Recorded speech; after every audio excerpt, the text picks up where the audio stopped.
برادران اسلام، پچھلے پروگرام میں نصاب زکوٰۃ کے بارے میں تفصیلات عرض کی تھیں کہ سونے کا الگ نصاب، چاندی کا الگ نصاب، اسی طرح جو مال تجارت ہے اس کی بھی زکوٰۃ ادا کرنا ہوگی، اور انفع للفقراء یعنی فقیروں کے لیے جس میں زیادہ فائدہ ہوگا اس نصاب کا لحاظ رکھا جائے گا، اور جہاں کئی قسم کے نصاب یا کرنسیاں جمع ہیں،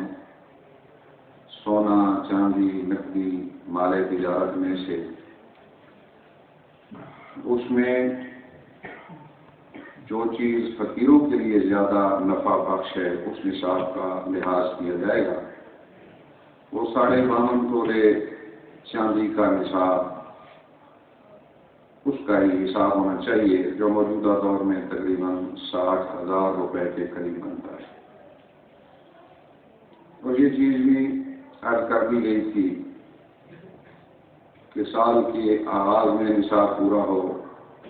درمیان میں کمی بیشی ہوتی بھی رہے، سرے سے نصاب ختم نہ ہو گیا ہو،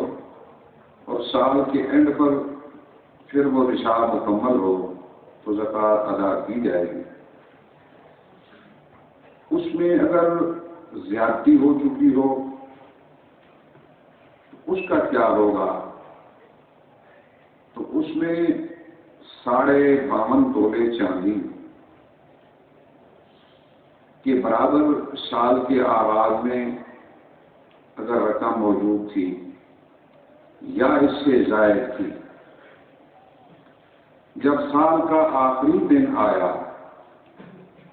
اس دن اس میں اگر تھوڑی سی زیادتی ہوئی ہے، جو کہ 10.5 تولے چاندی، 10.5 تولے چاندی سے کم اگر نفع ہوا ہے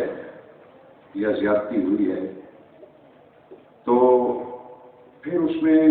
یہ خیال رکھا جائے گا کہ 52.5 تولے کی قیمت کے برابر جو مال موجود ہے اس کی زکوٰۃ دیں گے، اور اوپر والے حصے کی زکوٰۃ ادا نہیں کی جائے گی۔ اگر 63 یعنی 65 تولے تک چاندی کی قیمت کے برابر مال میں اضافہ ہو چکا ہے سال کے آخری میں، تو بھی 52.5 تولے کی زکوٰۃ ادا کی جائے گی، اور اس کی قیمت کا حساب لگا کے بھی 40واں حصہ یا 2.5% کے حساب سے زکوٰۃ ادا کی جائے گی۔ اگر پورے 63 تولے ہو چکے ہیں کہ 5واں حصہ اضافہ ہو چکا ہے، کل نصاب کا 5واں حصہ، 52.5 تولے چاندی کا 5واں حصہ 10.5 تولے ہے،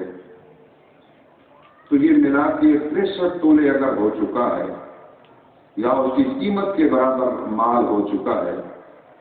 تو پھر 63 تولے کی ہی زکوٰۃ ادا کی جائے گی۔ 62 تولے تک 52.5 تولے کی اوپر والے ہیں وہ اپ میں داخل ہوں گے، اور اگر پورے 63 تولے ہو چکے ہیں تو پھر کیا ہے، 5واں حصہ مکمل ہو گیا نصاب کا، 52.5 جمع 10.5 تو 63 ہو گئے، تو 63 تولے چاندی کے برابر اگر قیمت ہو چکی ہے تو پھر 63 تولے کی ہی زکوٰۃ ادا کی جائے گی۔ اب اس میں اس چیز کا بھی لحاظ کیا جائے گا کہ اگر آدمی زکوٰۃ ادا کر رہا ہے تو اس میں جو اس کے جس کو دے رہا ہے اس دینے کے وقت یا نیت کر لے کہ یہ میرا زکوٰۃ کا مال ہے، یا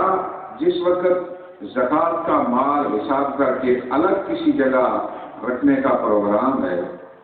تو علیحدہ کرتے ہی نیت کر لے کہ یہ زکوٰۃ کا مال ہے فقراء میں تقسیم کرتا رہوں گا، تو پھر ہر وقت فقیر کو دیتے ہوئے نئی نیت زکوٰۃ کرنے کی ضرورت نہیں ہوگی۔ اور اگر پہلے الگ کر کے نہیں رکھا تو پھر جس وقت بھی کسی فقیر کو ادا کرنے کا ارادہ ہے تو اس وقت نیت میں یہ ہو کہ یہ میرا مال زکوٰۃ ہے جو میں سے ادا کر رہا ہوں۔ اگر دینے کے وقت نیت بھول گئی، نہ کر سکا، لیکن ابھی تک مال فقیر کے پاس موجود ہے، اس نے خرچ نہیں کیا، تو بھی یہ اپنی طرف سے نیت کر سکتا ہے کسی کی جگہ کہ یہ میرا مال زکوٰۃ تھا جو میں نے اس فقیر کو دیا۔ اس لیے یہاں یہ عرض کرتا چلوں کہ جب بھی کسی فقیر کو